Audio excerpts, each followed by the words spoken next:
वाल्मीकि जी के मुख से सहसा एक श्लोक निकला, मां निषाद प्रतिष्ठात्वम आगमः शाश्वती समा यत क्रोंच मिथुनादेकम बदेहि काममोधितम। किसको नहीं सुना नहीं सही है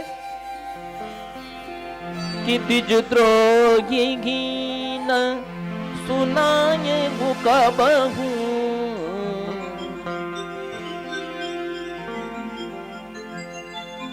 जिसकी ब्राह्मणों में संतों में जिनकी आस्था न हो उनको कभी भगवान की कथा नहीं सुनानी चाहिए। जो साधु संतों में आस्था न रखता हो, जो ब्राह्मणों में आस्था न रखता हो, जो कथा व्यास में आस्था न रखता हो, उसको कभी कथा का दान नहीं करना चाहिए। तो उन्होंने विचार किया कि श्री हनुमान जी महाराज को मैं एक कथा सुनाऊंगा।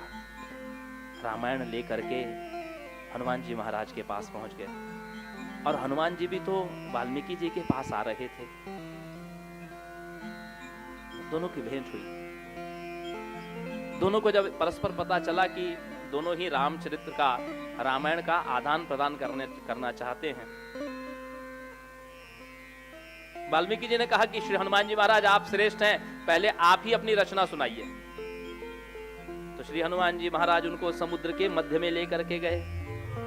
एक टापू था, उस टापू पर बड़े बड़े शिलाखंड रखे हुए थे और अपने नखों की लेखनी से श्री हनुमान जी महाराज ने राम कथा लिखी थी, जिसका नाम था हनुमान नाटक।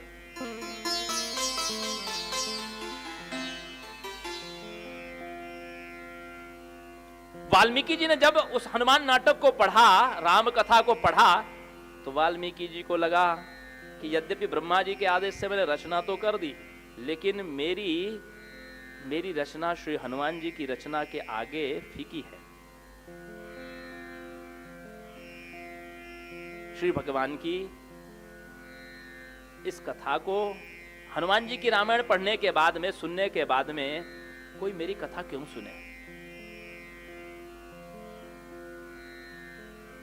सज्जनों माताओं, कोई यदि मुरारी बापू को सुन ले, कोई राजेश्वरानंद जी की कथा सुन ले, कोई प्रेम भूषण जी की कोई कथा सुन ले, तो उसको क्या नंद किशोर पांडे की कथा अच्छी लगेगी? नहीं लगेगी, उसको आनंद नहीं आएगा। लेकिन वाल्मीकि जी ने यहां पर एक चतुराई की। वाल्मीकि जी ने कहा कि श्री हनुमान जी महाराज, मुझे आपकी कथा श्रवण का एक प्रसाद चाहिए। हनुमान जी ने कहा आपने कथा सुनी, कथा में रस लिया, आप वर मांगो, जो मांगेंगे वो दूंगा मैं। तो बोले आपने जो रामायण लिखी है ना, इसको आप समुद्र में डुबो दीजिए, क्योंकि मैंने भी रामायण लिखी है, लेकिन ब्रह्मा जी के आदेश से, परम पिता के आदेश से लिखी है, इसलिए संसार में उसकी ख्याति होनी चाहिए।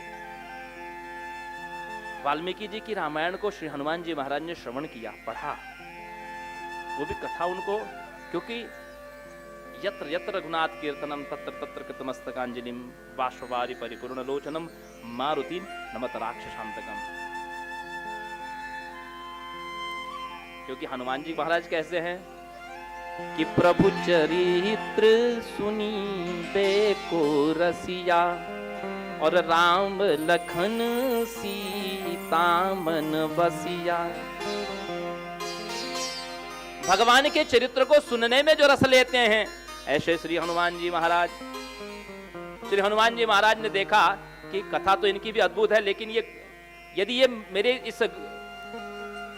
इस कथा को यदि डुबोने के लिए न कहते तो मैं इनका कुछ भी अनिष्ट नहीं करता।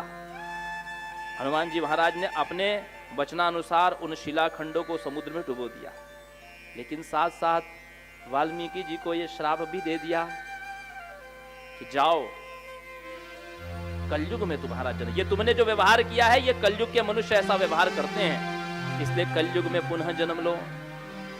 और कलयुग में पुनः जन्म लेकर के उस कलयुगी भाषा में तुम फिर से रामचरित्र को लिखो। वाल्मीकि जी ने कहा कि कलयुग में तो बहुत ताप संताप होते हैं, कलयुग में तो जीव को बड़ा कष्ट है, शारीरिक, मानसिक, आर्थिक, सामाजिक, पारिवारिक सब प्रकार के कष्ट हैं। तो बोले वो सारे कष्ट तुमको होंगे, लेकिन सब राम कथा से छूटते भी जाएंगे। श्री हनुमान जी महाराज के श्राप से, उनकी आज्ञा से वाल्मीकि जी ही कलयुग में श्रावण शुक्ल सप्तमी 1554 के दिन आत्माराम दुबे के यहाँ गोस्वामी तुलसीदास जी के रूप में प्रकट हुए और उन्होंने श्री रामचरितमानस की रचना की। जब रचना की तो बोले अब वाल्मीकि रामायण क्या है संस्कृत का, इसमें कौन से छंद है? बोले इसमें है अनुष्टुप छंद। वाल्मीकि रामायण में कौन से छंद है? अनुष्टुप छंद। अनुष्टुप छंद किसको कहते हैं? मां निषाद प्रतिष्ठात्म आगमः शाश्वती समा यत क्रौंच मिथुनादेकम बदीहि काममोहितम। इसमें प्रत्येक चरण में 8-8 वर्ण होते हैं, 8-8 अक्षर होते हैं। अनुष्टुप छंद में प्रत्येक चरण में 8-8 अक्षर होते हैं। टोटल कितने होते हैं एक छंद में? 32 वर्ण होते हैं, 32 अक्षर होते हैं। तो गोस्वामी जी ने सबसे पहले मंगलाचरण अनुष्टुप छंद में किया।